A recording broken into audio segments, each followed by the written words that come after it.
Welcome to today's deep dive. We have an absolutely fascinating stack of source material today. We're looking at Matthew 7, an exegetical and biblical theological commentary by Mark Bates, which is from Rabbit Room Apologetics. Yeah, it's such a great text. I mean, it really is. It really is. And our mission for this deep dive, for you listening, is to explore the climax of the Sermon on the Mount. We're, unpacking Jesus's definitive instructions on kingdom ethics. Right, which is, well, it's not what people usually expect. Exactly. We're going to discover how this ancient text demands this radical, almost surgical internal transformation, not just, superficial checklist compliance. Right, which is what we tend to default to, honestly. Yeah, totally. I mean, imagine handing a building inspector this visually flawless, incredibly detailed architectural blueprint. Right. Everything looks perfect on paper. But then you get to the site. Yes. You walk to the job site, and you realize the entire multi-million-dollar structure is being built directly over a massive, unstable sinkhole. Oh, wow. Yeah, that's a perfect analogy for what's happening here. Right. And that is the exact scenario we're looking at today. We're going to see how Matthew 5 through 7 isn't just some ancient list of religious rules. It's really a masterclass in human behavior, the devastating nature of hypocrisy, and, well, the foundation required for authentic living. It completely upends our natural instincts. I mean, humans naturally gravitate toward compliance manuals. We want a binary checklist. Oh, for sure. Tell me exactly what to do and I'll do it. Exactly. So we can measure ourselves against others and feel secure in our standing. But this text, it removes that safety net entirely. It shifts the whole target from external behavior modification to a total internal rewiring of the human heart. Okay, so let's unpack this, because the commentary makes a really crucial point right up front about the theological framework here. Yeah, the context is huge. Right. The audience listening to this sermon in the first century, they would have immediately recognized who Jesus was positioning himself as. He's stepping into the role of the promised prophet like Moses and the Davidic Messiah. Which is a massive claim. Massive. But here is the critical distinction, and I love how the source points this out. He isn't scrapping the old Sinai covenant. He isn't saying the Torah was a mistake. Right, he's not starting from scratch. Exactly. Yeah. He is bringing it to its intended ultimate fullness. And that historical context is everything. I mean, Matthew deliberately structures this entire discourse to draw this unmistakable dividing line within the community. Okay, what kind of dividing line? Well, you have the true remnant of the kingdom, those whose hearts have been genuinely transformed, and then you have those who practice covenant lawlessness. The Greek word there is anomia. Anomia. Well, okay. Yeah. The entire sermon is really bookended by this intense stress on active, concrete obedience. The kingdom of heaven, as presented here, has absolutely zero tolerance for mere lip service. So if the goal is this radical internal transformation, it actually makes complete sense that before we get into the massive cosmic themes of eternal judgment, which are definitely coming. Right, they're coming. But before that, the text starts right in the dirt of our interpersonal relationships. It starts with how we view the people sitting right next to us. Yeah, right in the messy reality of community. Exactly. And that brings us to the famous prohibition, right? Judge not, that you be not judged. Now, we hear this quoted all the time. Oh, constantly. Usually as a defense mechanism, honestly, to deflect any kind of critique. But we really need to clarify what kind of judgment is actually being forbidden here. Right, because the key really unlocks when we look at the specific Greek term used by Matthew here, which is krino. Krino, okay. And what does that actually mean in this context? Well, in this context, krino does not mean suspending your moral discernment. It doesn't mean ignoring bad behavior. It specifically refers to censorious, hypocritical condemnation. Ah, okay. So it's not about lacking boundaries. No, not at all. It's the act of stepping into God's role as the ultimate arbiter of someone else's soul. Jesus is establishing a terrifying principle of divine reciprocity here. Reciprocity. Meaning, right. Meaning God uses our own yardstick on us? Exactly. The exact standard, the precise level of harshness and lack of mercy you apply to the people around you, that is the exact measuring stick God will use on you. Oh, wow. Which is incredibly sobering. And to make sure nobody misses the point, Jesus uses this vivid, darkly comedic hyperbole of the speck in the log. It really is funny if you picture it. It is. We all know the imagery. But think about the actual mechanics of it for a second. You have a friend with a tiny speck of sawdust in their eye. The Greek word is Karphos, right? Yeah, Karphos, just a little splinter. Right, and you offer to help him get it out. But you have a massive load-bearing architectural beam, a Dokos protruding from your own face. That's completely absurd. You literally cannot perform the delicate surgery required to help your friend because your own unexamined flaw is distorting your depth perception. You're just going to smash into them and cause more damage. Yeah, and that physical absurdity highlights the spiritual absurdity perfectly. The person attempting this is labeled a hypocrite because they're ignoring the massive obstruction in their own life just to obsess over a minor flaw in someone else's. Right. You can't even see the speck clearly. Exactly. The theological mechanism here is that true spiritual vision can only be restored through rigorous, often painful self-examination. Only after you deal with your own structural beam do you actually possess the clarity and the gentleness required for constructive, brotherly restoration. That brings up a really interesting tension, though, because we're commanded not to condemn hypocritically, but then the very next verse hits us with this paradox. Yes, the dogs and pigs. Yes. Yeah. Jesus warns his followers not to give what is holy to dogs or cast pearls before pigs. And, I have to admit, calling someone a dog or a pig sounds an awful lot like the kind of harsh judgment we were just told to avoid. How are we supposed to navigate that? I know, it feels like a contradiction, but what's fascinating here is how perfectly this balances the prohibition we just discussed. Okay, how so? Well, while we're forbidden from acting as the ultimate judge of someone's soul, we are simultaneously commanded to exercise intense spiritual wisdom in the present moment. So we still have to be discerning. Exactly.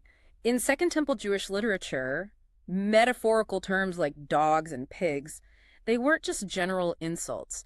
They specifically represented individuals or groups who exhibited a hardened, violently active hostility toward the sacred. Like specifically hostile to the gospel of the kingdom. Right. It's not just someone who disagrees with you, it's active hostility. So it's the difference between judging someone's flaws hypocritically and recognizing an active, destructive threat to the community. Precisely that. Disciples are required to maintain covenantal boundaries. They have to read the room, so to speak. If they encounter persistent, violent refusal of the gospel, wisdom dictates that they protect what is sacred rather than continually subjecting it to desecration. Think about how relevant that is for you listening right now. I mean, in our everyday lives, we are constantly navigating this exact tension. Oh, all the time. How do we balance giving people immense grace, making sure we're removing the log from our own eye, while also maintaining healthy, necessary boundaries against toxic hostility? It's a tightrope walk. It really is. Yeah. You can't be a censorious hypocrite, but you also aren't called to be a naive doormat. It requires a massive amount of discernment, which naturally leads to the problem. Yeah. We don't naturally possess that kind of perfect wisdom. No, we definitely don't. So where do we get it? We have to ask for it. And that is the exact mechanism Jesus introduces next with the commands to ask, seek, and knock. The famous ask, seek, knock verse. Right. But to really understand the power of this, we have to look at how the Greek grammar functions here. In English, a word like ask can sound like a one-time transaction. You ask a question, you get an answer, you move on. Yeah, like submitting a support ticket. Exactly. But the original language uses present imperative verbs, etet, zetet, kurit. They denote a continuous, ongoing, persistent state of action. Oh, wow. So it's less like submitting a formal request form and more like a child continually pulling on their parent's sleeve. It's a lifestyle of persistent dependence. That is the perfect way to frame it. It is an invitation into active, relentless petition. And to prove why this relentless petition is worthwhile, Jesus uses an argument from the lesser to the greater. Okay, break that down for us. He points out that even flawed, selfish human parents know how to give good gifts to their children. They aren't going to hand their kid a venomous snake when they ask for a fish, right? Even on our worst days, we wouldn't do that. Exactly. So if we, with all our brokenness, can manage that basic level of care, the supreme, infinite goodness of the Heavenly Father, Abba guarantees that he will provide what his children need when they persistently seek him. That supreme goodness sets the stage for what is really the ethical peak of the entire sermon. Verse 12, the golden rule. Whatever you wish that others would do to you, do also to them. It's the pinnacle. But let me pause and push back on this for a second. So what does this all mean in the grand scheme of the theology? Because you can find variations of this rule in ancient Greek philosophy or in the teachings of other rabbis. Right. It wasn't completely unheard of. Did Jesus just drop a nice standalone proverb in the middle of this intense theological discourse? It looks like a simple proverb on the surface, sure, but it actually represents a massive paradigm shift in the ethical framework. How is it different from the others? Well, most other ancient variations of this rule, like the one taught by the famous Rabbi Hillel, they operated on a negative formulation. They essentially said, whatever you hate, do not do to anyone else. Okay. Just don't be a jerk. Basically, that is an ethic of passive avoidance. You can fulfill that rule by just sitting in a room alone and not hurting anyone, but Jesus flips the entire concept into a positive command. Do unto others. Right. He demands active, initiative-taking love. You have to actively go out into the world and perform the good that you wish to experience. That completely changes the framing. It moves discipleship from do no harm to actively create human flourishing. It does, and he ties it all together with a crucial phrase at the end of that rule. For this is the law and the prophets. By doing this, Matthew employs what scholars call a canonical inclusio. An inclusio. Okay, let's break that down for the listener. It's essentially a literary bracket, right? Yes, exactly. And we have to remember why ancient writers used literary brackets. In a first-century oral culture where people are listening to the text rather than reading it on a page, an inclusio acts as an auditory highlighter. Okay, so where was the first part of the bracket? Jesus first mentioned fulfilling the law and the prophets back in Matthew 5.72. By repeating the phrase here in chapter 7, he signals to the listener's brain that everything contained between those two markers is unified. Oh, that's brilliant. Isn't it? He's proving that this active, self-giving love isn't some new invention replacing the Mosaic law. It is the ultimate distilled fulfillment of everything God had been trying to teach Israel for centuries. Wow. But, if the standard is that high, if the requirement of the kingdom is proactive, self-giving love that fulfills the entire law, it forces a crisis point. It absolutely does. We can't just nod our heads and walk away. And that's exactly what happens next in the text. Jesus issues these stark ultimatums. He forces the listener to make a definitive choice between two paths. Yeah, he utilizes the traditional Jewish motif of the two ways. You have the wide gate and the narrow gate. Right, and the wide gate is the easy one. Very easy. The broad road is incredibly popular because it requires no moral boundaries, it demands no internal transformation, but its trajectory leads to ultimate destruction, the absolute ruin of the soul. And contrasting that, you have the narrow gate. Yeah. The path is constricted. It requires disciplined allegiance to the Messiah, but it is the sole route that leads to genuine eternal life, Zoe. But here is where the danger really escalates. As if navigating that narrow path wasn't difficult enough, right? Exactly. Jesus warns that there will be spiritual deceivers actively trying to sabotage the community from within. The wolves in sheep's clothing. Right.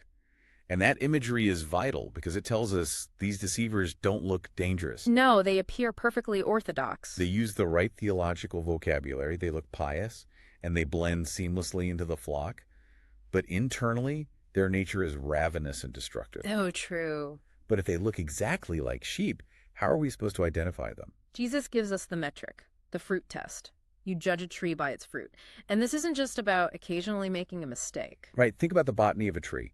If the root system is diseased and corrupt, if it's sapros, it is organically, physically impossible for that tree to push nutrients up through the branches and produce a healthy, nutritious apple. Exactly. The nature of the root dictates the nature of the fruit.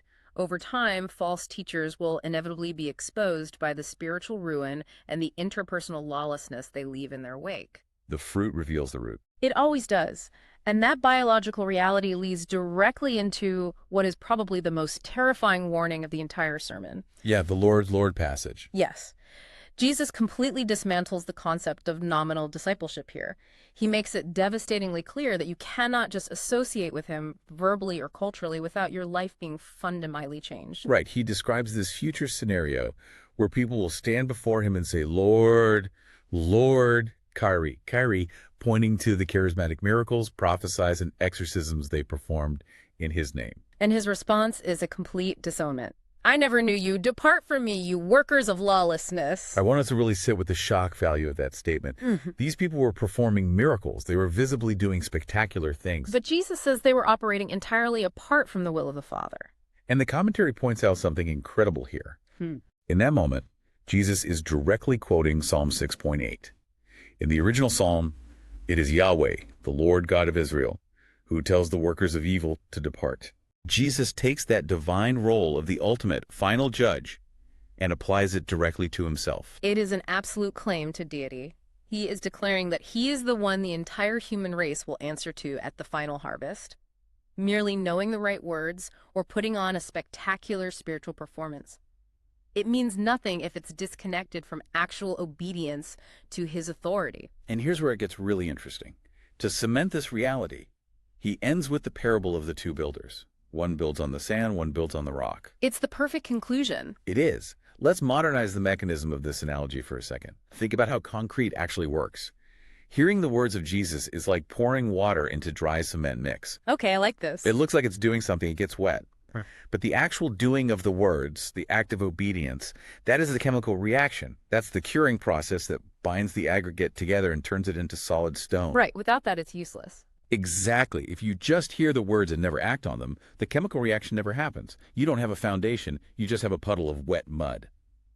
So when the hurricane of trial and ultimate judgment arrives, the whole superficial structure washes away catastrophically. That chemical reaction of obedience is the only thing that creates the bedrock, the Petra, capable of withstanding those eschatological storms. Yeah. It is no surprise that when Jesus finished speaking, the crowds were utterly astounded. I mean, the scribes and religious leaders of their day taught by endlessly quoting earlier rabbinic traditions. Rabbi so-and-so says this. Exactly. Their authority was entirely derived. But Jesus, he spoke with an inherent, unborrowed divine authority. He spoke as the architect of the law himself. And that kind of explosive, unprecedented authority didn't just shock the crowd on that specific hillside. It sent a shockwave through the rest of the first century. The commentary has this fantastic section detailing how this single discourse created a ripple effect throughout the entire biblical canon. It really did. You can trace the DNA of the Sermon on the Mount directly into the letters of the early church leaders. Yeah, if we connect this to the bigger picture, we see these early writers taking the mechanisms Jesus established and applying them directly to the conflicts in their own communities. Right. Take the Apostle Paul, for example. In Romans chapter 2, Paul is dealing with massive ethnic and religious tension between Jewish and Gentile believers in Rome. Right. Lots of infighting. Exactly. And he directly appropriates Jesus' teaching on hypocritical judgment. He essentially tells the Roman church, you are judging each other for the exact same sins you are committing yourselves. He takes the speck and the log and uses it to completely dismantle the religious superiority complexes threatening to tear the church apart. And we see the exact same thing with James. James chapter 1 is essentially a masterclass in applying the mechanism of the two builders. Oh, absolutely. James tells his readers that they must be doers of the word and not hearers only, deceiving yourselves. He uses the analogy of looking in a mirror and immediately forgetting what you look like. If you hear the truth of the kingdom but your life doesn't change, you are just pouring water on dry cement and expecting a foundation. It's the same core message. You also see Paul expanding on the botany of the fruit test in Galatians 5. Oh, the fruits of the Spirit. Right. He defines the concrete ethical fruits of the Spirit, love, joy, peace, patience, and contrasts them against the diseased works of the flesh. The canonical witness is remarkably unified here. Y'all got it. They did. The early church understood exactly what Jesus was doing. He was recovering the true beating heart of the Torah, synthesizing it around wholehearted devotion to God and active sacrificial love for our neighbors. So let's pull all these threads together and recap the journey we've been on today. Yeah, it's been a lot. We started by looking at the optical illusion of our own hypocrisy, realizing we have to remove the massive structural beams from our own eyes before we could ever hope to help anyone else. We explored the continuous, dependent lifestyle of persistently knocking on heaven's door for the wisdom we desperately lack. Which is so crucial. Definitely. Then we saw the golden rule, not as a passive suggestion to do no harm, but as the proactive, initiative-taking fulfillment of the entire ancient law. And finally, we faced that terrifying ultimatum, the realization that the chemical reaction of active obedience is the only thing that turns the water of our hearing into the solid bedrock foundation required to survive the storm. It really is a comprehensive surgical rewiring of human life. It leaves absolutely no room for the comfort of half measures or superficial compliance. Which brings all of this right back to you, the listener. Because as we love to remind you on this show, knowledge is only valuable when it alters how you live. We just spent this time digging into the architecture of authentic discipleship. But based on the very warnings we just read, we have to ask, are you just hearing the words of this deep dive today? Are you just collecting interesting theological facts? Or are you finding concrete, difficult ways to actively build your life on solid ground? The demand of the kingdom is always action. The root has to prove itself through the fruit. And that leaves us with one final, provocative thought for you to mull over. We spent a lot of time today talking about the fruit test, the biological reality that a tree's internal health dictates what it produces. Right. I want you to take that ancient agricultural metric and apply it directly to your modern information diet. Think about the specific voices, the media outlets, the social feeds, and the leaders you allow into your mind every single day. Oh, that's a tough one. It is. If a corrupt root system cannot physically produce good fruit, what kind of fruit is your daily media intake cultivating in your own life? Are the voices you listen to producing a harvest of anxiety, endless outrage, and a desire to tear others down? Or are they actively cultivating the self-giving, patient love that Jesus says fulfills the ultimate purpose of the law? It's a difficult diagnostic test, but it might be the most important one you take. We will leave you to examine your own fruit until next time.